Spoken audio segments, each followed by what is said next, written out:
Relationship, Part 2. How do you focus on being a Christian artist in a broken world? You can find more content on this topic at my blog, 3otters.blogspot.com.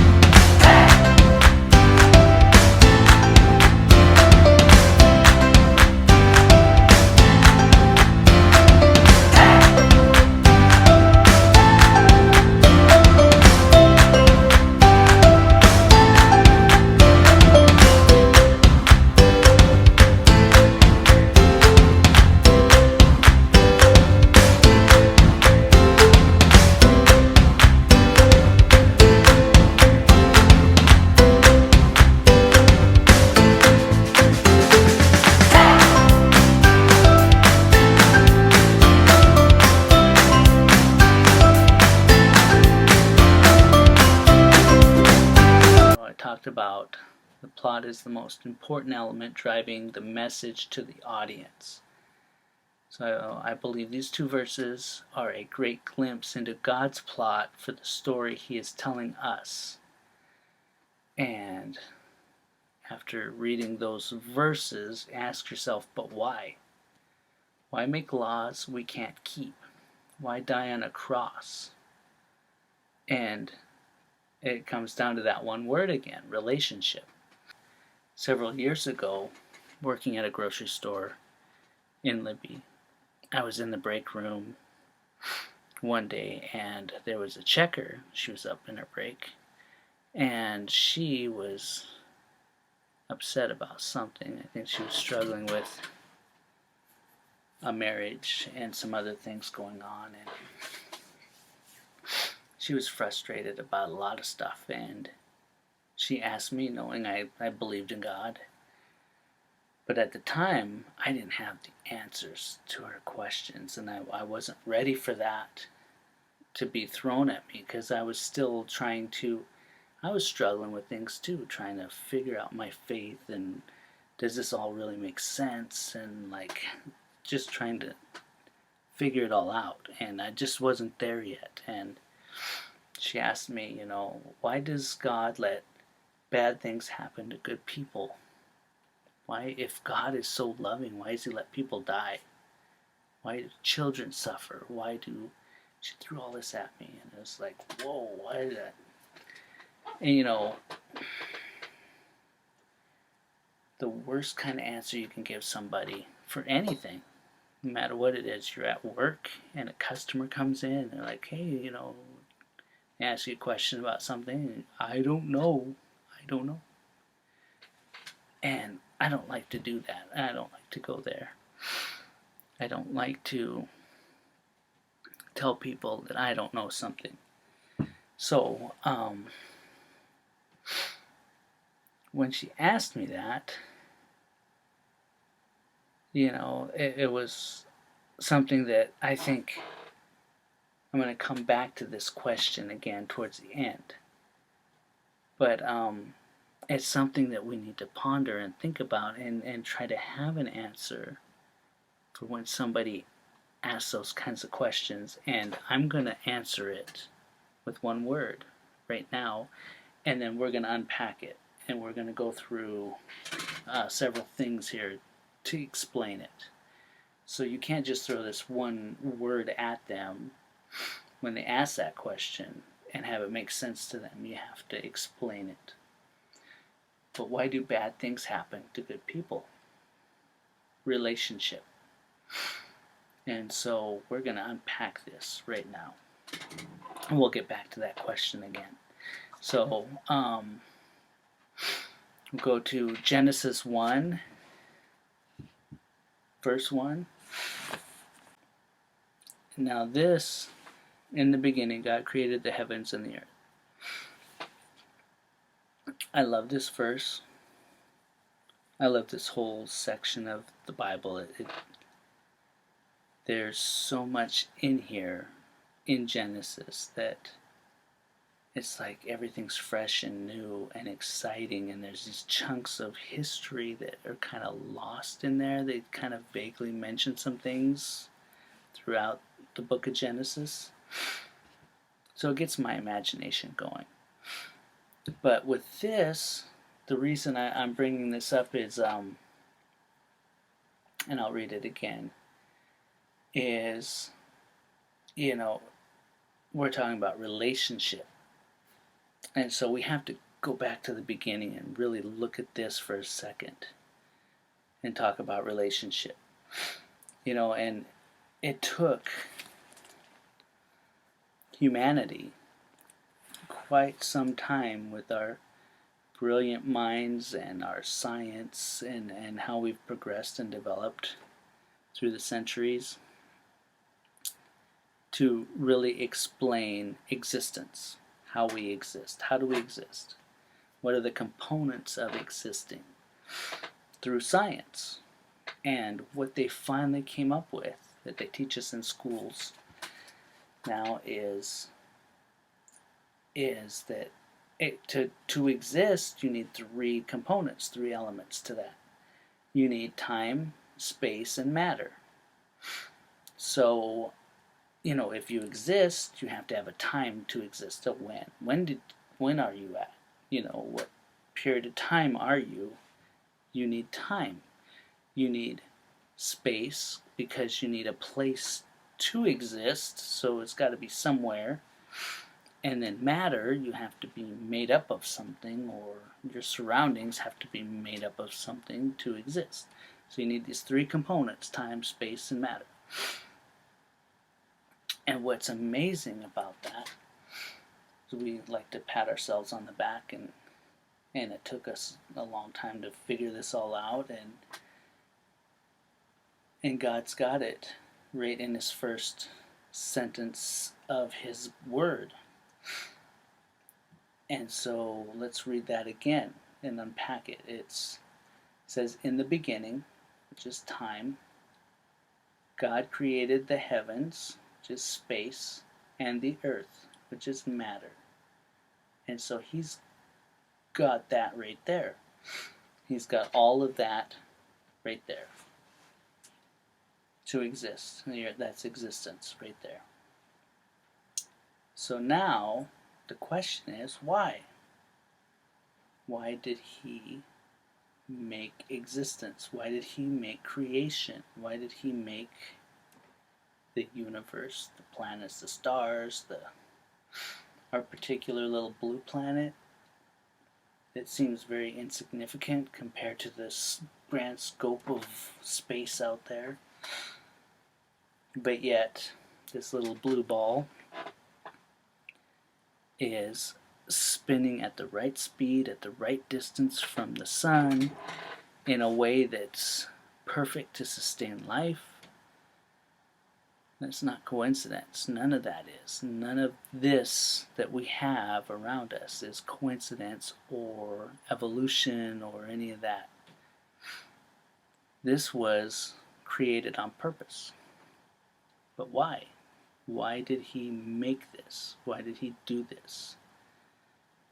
And I believe that we can answer that question again with relationship.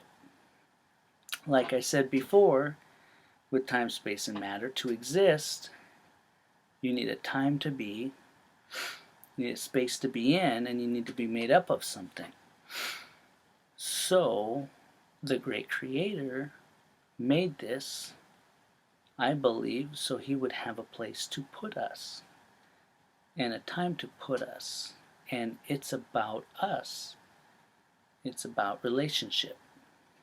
So if that's the case, if this is the case, that he did this, he made creation in the beginning because he wanted a place for us, and he wanted us to exist, then let's take a look just for a moment, for the sake of argument, of different types of relationships.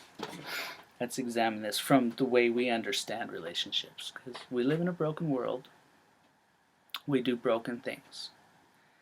And God is completely different than that. And we're never going to fully understand that until I believe we're in front of Him. And even then, it might blow our minds. I don't know. But I believe we're going to look at 3 different types of relationships right now. And there's probably a lot more out there we could examine. But I'm going to keep it short and simple instead of getting too deep into this. But there's just some thoughts that God really put on my mind about this. And I feel like, if He made creation and He put us on it, and why did He do this? If relationship's the answer here, let's find out why. And I was looking at relationships and thinking about it, and God was really inspiring me through all of this, all of these different ideas and concepts and things we're talking about here. And 3 different types of relationships came to mind just right off the bat, and I kind of stuck with those. I was examining those. So if you were a creator like this, and you made a creation, an existence, and you put beings on it because you wanted to have a relationship, what are some of your options for the types of people you make and what kind of relationship you could have with them? Just thinking about this, and I was thinking, you could make robots, the type of people that are just programmed to love you. If this is about relationship and you want love, you want connection, you want to be together, you want them to love you, you could build robots and program them to love you. But is that satisfying? Is it fulfilling? If I were to make a robot that just loves me and, tells me all the time, I love you, John, I love you, it's not really, it's robotic. It feels artificial. It feels fake, insincere. They were programmed to tell me that, but they don't really feel it. So the robot avenue, that aspect of it, kind of leaves you empty. So maybe that's not a good option for creation. You want to make something that you're going to have a connection with. Maybe the robot option's not a good one. So what's the next one? You could create something that in some form or fashion is like a slave, where they're kind of forced to be in a relationship with you. Now, I can equate this in a lot of ways to how some people that I've known in the past and know in the present, the way they do have relationships, and the slave aspect of it, not just historically how in our nation even, how we've treated one type of person over another and forced them into labor and forced them to follow commands by one group of persons saying another group is inferior and you work for me. Even with that, set that aside for a minute. But I'm talking about like even people I know, past and present, I mentioned, where in their relationships, it seems as though one person's controlling, and a lot of times they're both broken in their relationship and in themselves. They've got a lot of issues and a lot of things that they're dealing with, and a lot of mistakes and patterns that they repeat, habits and all that baggage. And one person will seem to be sort of the one in control, and the other one will feel like the victim. And in those situations, it feels like the one that's controlling is always getting their way, getting what they want, making the other one miserable. And what's broken about this, and what doesn't work very well, doesn't keep people together forever, it doesn't make things grow and blossom like the way God intended them to be when he put Adam and Eve in the garden, where he had this like plan and idea, and this is how things are going to grow in a perfect way. But in this broken situation with the slave idea behind it is it's abusive and it's wrong and it's hurtful and it keeps one person oppressed and it keeps them unhappy and miserable, and in some ways they have a twisted way of caring about each other, but there's resentment in the slave person, the person that's oppressed. There's sometimes hate and with the person that's in charge in the relationship, sometimes they have a lot of hate for the other person too. So it's just this weird, toxic, imbalanced relationship. And so if you're a creator and you're creating people and you're going to do this thing and you want to have a relationship, that's why you're making them to begin with, that's probably not a good option either. The slave option, that doesn't work, and that doesn't fulfill you and make you feel good about it. That's wrong and it's broken, and a holy, just God would know that. So that leaves me with option 3.